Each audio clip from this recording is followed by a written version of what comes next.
দাউদকান্দি উপজেলা গৌরীপুরে সনাতন ধর্মাবলম্বীদের একটি অন্যতম প্রধান এবং পবিত্র উৎসব। প্রতিবছর ধর্মীয় ভাবগাম্ভীর্য ও বিপুল উৎসাহ উদ্দীপনার মধ্য দিয়ে এই রথযাত্রা উৎসব উদযাপন করা হয়।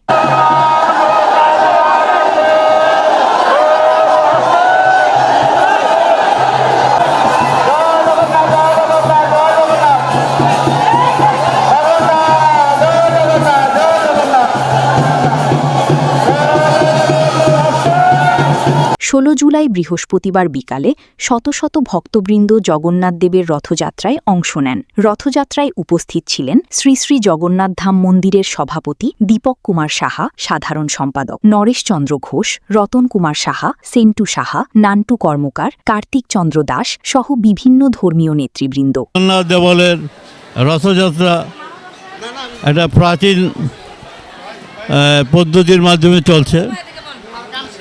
প্রায় 120 বছর আগে এই মন্দির প্রতিষ্ঠিত হয়।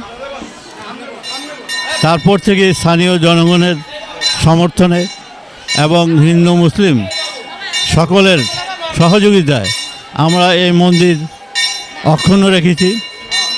আমাদের এখানে সার্বিক সকলের কোঅপারেশন আছে এবং আপনার সরকারি নিরাপত্তা আমাদের আছে।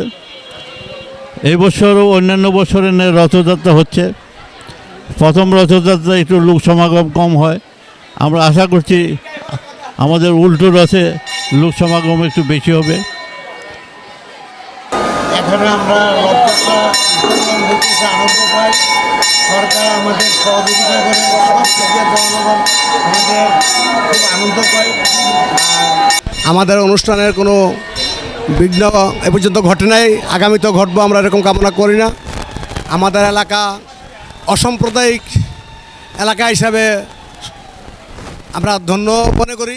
রথযাত্রা শেষে মন্দিরে আগত ভক্তদের মাঝে মহাপ্রসাদ বিতরণ করা হয়। সনাতন ধর্মাবলম্বীদের কাছে জগন্নাথ দেব হলেন জগতের অধীশ্বর। জগৎ হচ্ছে বিশ্ব, আর নাথ হলেন ঈশ্বর। তাই জগন্নাথ হচ্ছেন জগতের ঈশ্বর। তার অনুগ্রহ পেলে মানুষের মুক্তি লাভ হবে। এই বিশ্বাস থেকেই রথের উপর জগন্নাথ দেবের প্রতিমা রেখে রথযাত্রা করেন সনাতন ধর্মাবলম্বীরা। আগামী 24 জুলাই উল্টো রথযাত্রার মধ্য দিয়ে সনাতন ধর্মাবলম্বীদের এই রথযাত্রা উৎসবের সমাপ্তি হবে। রথযাত্রার নির্বিঘ্নে উদ্যাপনের লক্ষ্যে দাউদকান্দি উপজেলার প্রতিটি মন্দিরে নেওয়া হয়েছে ব্যাপক নিরাপত্তা। দাউদকান্দি মডেল থানার নবাগত অফিসার ইনচার্জ মোহাম্মদ সাজিদুল ইসলাম, গৌরীপুর পুলিশ তদন্ত কেন্দ্রের in charge inspector Mohammad Saiful Islam, Gauripur union পরিষদের ভারপ্রাপ্ত চেয়ারম্যান আয়শা আক্তার সহ উপজেলার বিভিন্ন মন্দিরে উপস্থিত হয়ে রথযাত্রা অনুষ্ঠান পরিদর্শন করেন।